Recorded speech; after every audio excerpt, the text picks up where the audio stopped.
During World War II, few countries experienced hunger more acutely than the Soviet Union. But even though food was scarce, the people on the home front made do as best they could by making dishes like this kasha, or porridge, made with millet and pumpkin. So thank you to Bombas for sponsoring this video as we try to survive on the Soviet home front, this time on Tasting History.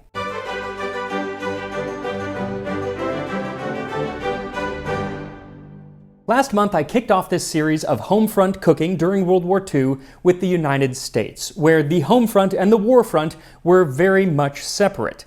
But today, we're going to be talking about the Soviet Union, where the war front and the home front were very often the same place. Now, shortly before the war in Europe began, Germany and the Soviet Union had signed the Molotov-Ribbentrop Pact, agreeing that neither country would attack the other while they carved up the smaller countries between them. But then, on June 22, 1941, Germany and other Axis powers invaded the Soviet Union along an 1,800-mile front. And as it was a surprise attack, the Soviet Red Army was rather unprepared and took heavy losses, especially in that very first month. And so too did the Soviet people. Even if they were not right in the direct line of German panzers, they felt the effects of the invasion right away, most keenly in their stomachs. Within a month, Soviet citizens received their first ration cards, and from the start, rations were pretty meager. And we'll talk about just how meager they were, but before we do that, I wanted to find a recipe that kind of typifies what somebody might be eating at the time.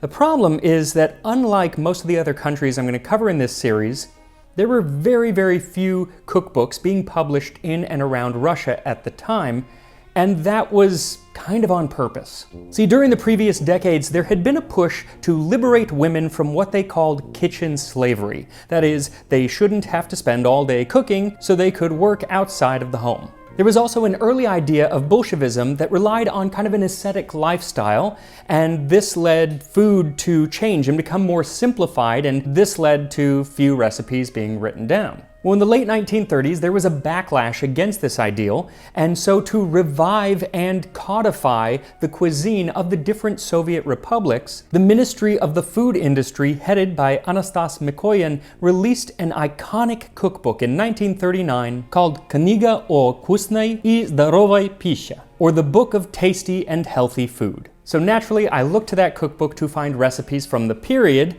but I found that many of the recipes use ingredients that wouldn't have been available to like 90% of the population. They definitely read more aspirational than actually achievable. But I did find one recipe for something called kasha, which is a sort of porridge. This version of it uses millet, which became the staple grain during World War II, and it uses an ingredient that people would have been able to grow at home, and that is pumpkin. Place peeled and finely chopped pumpkin in hot milk and cook for 10 to 15 minutes. Then add washed millet. Add salt and stirring, continue cooking for another 15 to 20 minutes until thickened. Place the cooked porridge in a water bath or in the oven for 25 to 30 minutes. Now, versions of this dish are still made today in most of Eastern Europe, and with autumn right around the corner, it's the perfect dish for a crisp autumnal morning, something to warm your belly.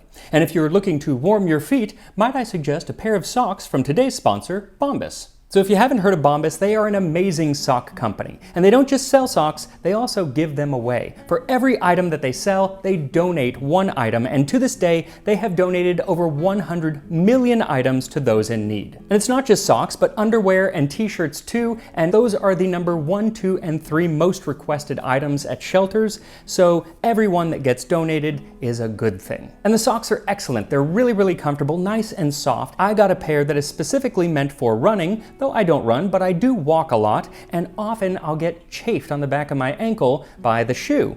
And so with these running socks, they have an extra little piece of fabric on the back so your ankles don't chafe. And Bombas has a 100% happiness guarantee. You can return or exchange them for free, no matter what, pretty much, even if your dog eats them. I don't have a dog, but maybe my cat would eat them. So feel good and do good with Bombas, knowing that your purchase will not only make your feet nice and comfy, but will also do some real good. And new customers get 20% off of their first purchase. Just go to bombas.com/tastinghistory and use my code TASTINGHISTORY20 at checkout. And now, let us make this kasha. for which you will need 1 cup or 220 grams of millet, 3 cups or 710 milliliters of whole milk, a pumpkin, and it being August, it turns out pumpkins are kind of hard to find at this time of year, so I am using a Japanese pumpkin, which absolutely works, and it will provide more than enough pumpkin because this recipe actually only calls for 500 grams. 1 teaspoon of sugar and a half teaspoon of salt. So first peel your pumpkin and then chop it into small pieces, a little less than an inch cubed. And again, you're looking for only 500 grams of the pumpkin after peeling and chopping. Then put the pumpkin in a pot and pour the milk over it, and then place the pot over a medium heat and bring it to a low simmer. Set the lid on and let it simmer for about 10 minutes. And as it simmers, you can wash your millet. And make sure to really rinse the millet until the water runs clear. It can take a little time, but then you can add it to the pot along with the salt and the sugar. And what's interesting about this recipe is that it doesn't actually say to put the sugar in there, but sugar is in the ingredient list, so I'm assuming that it goes in around now, but I could be wrong. It's not maybe the best written recipe. My recipes, on the other hand, are very well written. Those in the Tasting History Cookbook and the ones that I'm working on for the next Tasting History Cookbook. My Patreon patrons are already testing the recipes, so thank you to them. Now once you've added the millet, salt, and sugar, stir everything together and let it return to a low simmer, and then put the lid on and let it simmer for another 15 to 20 minutes as it starts to thicken up and the millet softens. Every few minutes, give it a stir, if for no other reason, to incorporate any milk that's starting to form a skin on top, but you want to be gentle because you don't want to break up the pumpkin. Now while it thickens, set your oven rack to the very bottom rung and preheat the oven to 275 Fahrenheit, 135 Celsius, and then when the millet has softened, set the pot with the lid on in the oven and let it bake for 25 minutes. Now with the milk and the sugar especially, this is definitely a dish that would have been made during the very best of times during World War II and during rationing, but I wanted to take a closer look at some of the not best of times. The Axis invasion of the Soviet Union, known as Operation Barbarossa, named after a Holy Roman Emperor and Crusader from the 12th century, was the country's official introduction to World War II, known in the Soviet Union as the Great Patriotic War. But they actually entered the war somewhat battered already, both militarily, having sustained heavy casualties in the 1939 Winter War with Finland, and in a domestic sense. Between 1936 and 1938, Stalin led a terror campaign known as the Great Purge. And on top of that, the late 1930s saw several years of poor harvests, so when, within just a few months of the invasion, Germany came to control half of the Soviets' acreage used to grow grain, the Soviet government had to act lest their entire population would starve. And the starvation of the Soviet population was actually part of Germany's plan. See, in the months before the invasion, the German High Command realized that should they wish to press the war into Russia, the vast distances and the poor transportation in Soviet-controlled lands would eventually leave the German military, the Wehrmacht, stranded without food. Thus, it was determined that 1. The war can only be continued if the entire Wehrmacht is fed from Russia in the 3rd year of the war, and 2. If we take what we need out of the country, there can be no doubt that tens of millions of people will die of starvation. This was what would become known as der Hungerplan, or the Hunger Plan, and it was overseen by Herbert Bacher, who worked for the Reich Ministry of Food and Agriculture. And the plan called for all food that was made from Soviet lands to either be fed to the Wehrmacht or shipped all the way west to feed the German home front. And the plan partly worked. Many millions did die of starvation. But the food was not getting to the Wehrmacht or the German home front, because in the weeks after the invasion, Stalin decreed that all valuable property, including non-ferrous metals, grain, and fuel which cannot be withdrawn, must without fail be destroyed. So as the Germans moved toward Moscow, they found pretty much nothing. It was all burnt up crops and destroyed farm implements. This was known as the Scorched Earth policy, which was the same policy that the Russians had employed on Napoleon when he invaded Russia 130 years earlier. Worked on him, and it would work on the Germans as well. It is an effective tactic, but unfortunately it leaves a lot of people starving. So a month after the invasion started, the Soviet citizens received their ration cards. Now, the US had rationing, but it was set up very differently than in the Soviet Union. In the US, everybody got the same amount of food. You would get the same as the teacher down the street and as the President of the United States. In theory, he did follow rationing. But that's because while food was scarce, there wasn't a huge sense that there was going to be any mass starvation. This was not the case in the Soviet Union. There already was mass starvation even when it kind of began. So with famine definitely being in the cards, it really came down to just keeping as many people alive as possible. And so the way that they structured the rationing was more based on need. There were different categories. There were the workers, meaning people who did manual labor and hence needed more calories, and then there were white-collar employees who generally got fewer, then dependents and young children who needed the least. And your specific industry would also affect how many calories you got. Basically, the more important you were to the war effort, the more food you got. Now, with all of this variation and a lot of variation throughout different periods of the war, it's hard to say exactly how much anyone was getting, but on average, a person would get about a pound, maybe a little bit more, a pound of bread a day and 3 to 4 pounds of meat per month. But while the central government was setting these rules, they often didn't have the manpower to kind of oversee them and make sure that everybody was getting what they needed. Their focus was the Red Army, who was fighting the Germans, getting them fed. And so the rationing to the people often fell to more local authorities. And there were a few ways that people would get fed. One was actually by growing victory gardens, things like vegetables, the pumpkin that we're making today, fruit, sometimes a little bit of livestock. Then there were the systems set up by the state. This was usually basics like canned meat, bread, and grain that would be distributed at shops and bakeries. And the government also had a system of stolovaya, or canteens or cafeterias, which were government-run restaurants where, provided they had the food available, you could get an actual meal. But again, that's only if they had the food available. And there was often the question of, is there actually going to be food there? Because with half of the acreage of farming gone, they had trouble growing enough food for their population. And this is where the United States stepped in. Just as the US had been providing food and equipment to Great Britain and China, the Soviets would benefit from something called the Lend-Lease Act. Passed in March of 1941, it was determined that supplying those countries fighting the Nazis and the Japanese was essential for the defense of the US, even before we were at war. In a November 1941 letter to FDR, Joseph Stalin wrote, "Your decision, Mr. President, to give the Soviet Union an interest-free credit of $1 billion in the form of material supplies and raw materials has been accepted by the Soviet government with heartfelt gratitude as urgent aid to the Soviet Union in its enormous and difficult fight against the common enemy, bloodthirsty Hitlerism." While much of the assistance was sent in the form of weapons and military supplies, the US also sent 4.5 million tons of food overseas. One of the most iconic foods sent to the Soviet Union was pork, canned in the style that Russians were accustomed to. A very fatty canned pork called tushonka, which was canned by companies like Kroger Grocery and Baking Company, who produced it in Cincinnati, Ohio. This stuff was much loved and much hated. Much loved because during World War II, you were grateful to have anything to eat. Much hated because it lasted forever. As late as the 90s, people were still eating the tushonka from World War II. You can still get it today, but I don't think it's from World War II. Probably some cans still hanging around there. Maybe Steve MRE will eat it. I did get a can, modern can of it. Haven't tried it yet, but maybe I'll do that in a separate video, if I can get up the gumption.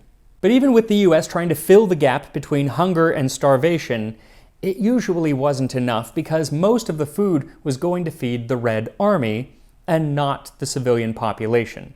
So people had to get creative with their cuisine. First to enter the diet were something called invented foods, and the government in 1943 started a campaign to get people to try these invented foods. Basically, they were foods that were created in a lab setting that would kind of be able to add certain nutrients to other foods. Like nastoy khvoy, which is a pine needle extract that delivered a lot of vitamin C. For extra protein, there was a yeast extract known as Blvd drožđi, which worked. It did add protein, but it also added a really bitter taste to whatever it went into, so it kind of ruined your soup or whatever. But, you know, need the protein. Now, these were foods that were created in a laboratory and kind of put on the people by the government. But individual people also had to come up with new food ideas, or old food ideas. One thing that they looked to was the gulag. Now, those who found themselves in these horrific prisons were prone to starvation even when the country wasn't at war. And so the prisoners, or whoever was running the gulag, often had to come up with dishes that used but the meagerest of ingredients. And one of these was a sort of stew called balanda, which a former inmate described as soup made of flounder, which comes straight from the barrel and is boiled up, guts and all, with salt. Then red cabbage is added in, and you have your gruel. It's unbelievably bitter. You wouldn't be able to eat it, but we did, because there was nothing else. And so this soup that was once relegated to the gulags of Russia was now being served on the tables of Russia to the average person. And it was usually made with kind of leftover ingredients that you really should probably toss away, like horse bone or herring tail, things like that. Then it would be thickened with millet, most often, which is what we're using today, or rusks that are broken up. And rusks are like hardtack. Another food with very little nutritional value was something called shroti. And this was when they would take either linseed or some other seed like hemp seed, and they would make oil out of it.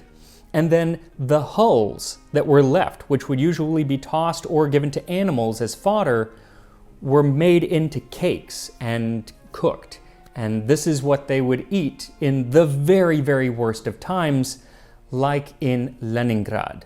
In September of 1941, the German army advanced from the south, while the Finnish army invaded from the north to almost encircle the city of Leningrad, a city of nearly 3 million people. They blockaded the city and lay siege for 872 days. There was one route in and out of the city via Lake Ladoga, a route that would become known as the Road of Life. Now, eventually, many people would be evacuated out on this road and food would be brought in, but it wasn't an option in that first winter. So by November of that first year, the ration for workers had dropped to only 250 grams of bread, and for dependents and children, 150 grams. That's like 3 slices of bread a day. And since this was a city and the war had just begun, nobody had planted any victory gardens and there was no farmland.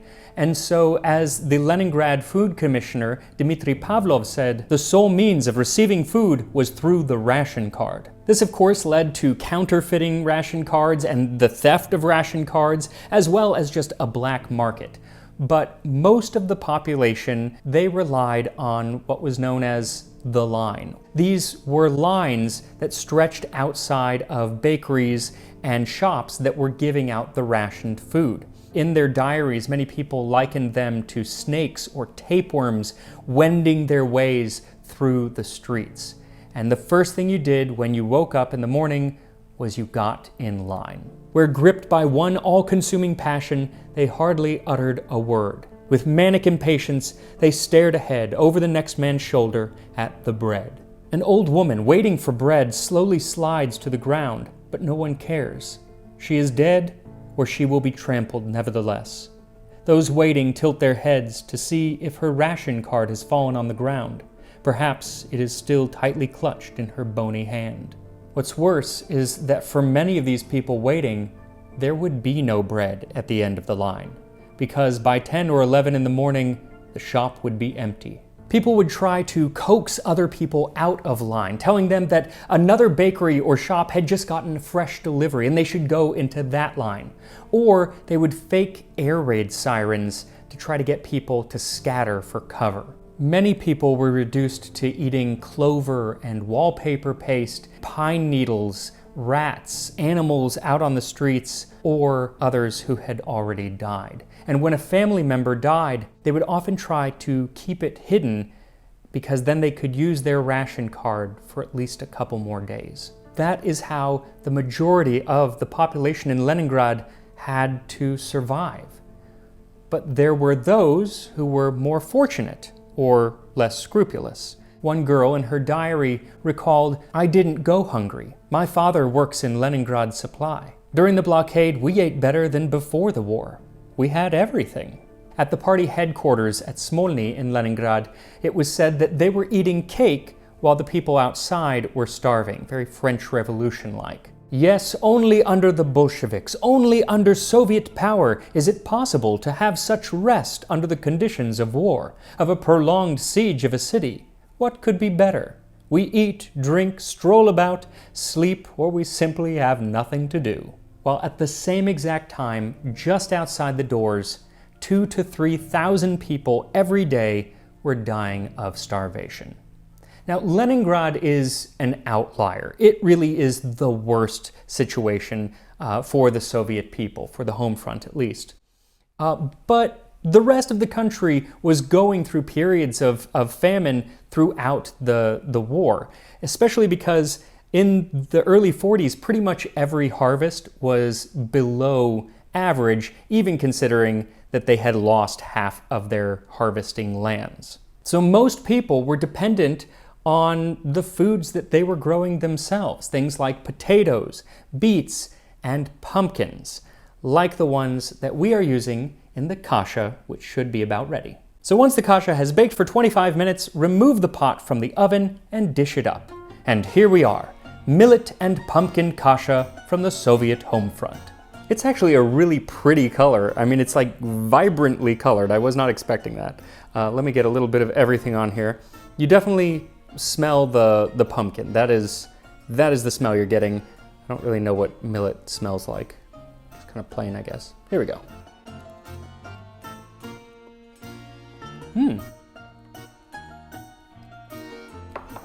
That's actually pretty good. I mean, I would add more like sugar or something like that, but the pumpkin is sweet, and so you do get the flavor of the pumpkin. That is what kind of shines through. But then you get this other flavor, which I'm guessing is the millet, that is a little bit more earthy, and I don't know, I kind of like it. It reminds me a lot of like couscous, the flavor of couscous, and the look a little bit, but like the flavor of couscous, but pumpkin flavored. Also, the great thing about this is I can tell it is going to be very, very filling. I made a big bowl. There's no way I'm going to be able to eat all of this in one sitting. Think more like oatmeal. How much oatmeal you could have in a bowl? Not that much. That's how much you would want. It's going to be really filling, which would be good when you are being rationed. Also, if you do want it a little bit richer, you can go ahead and add some butter, because there is a Russian saying that says you can't spoil kasha with butter. And frankly, I don't think you can spoil anything with butter, but so you can add more butter on top of this or during the cooking process. There are even some recipes in the cookbook from today that mention adding butter at the end. So go ahead and add some butter if you want, and I will see you next time on Tasting History.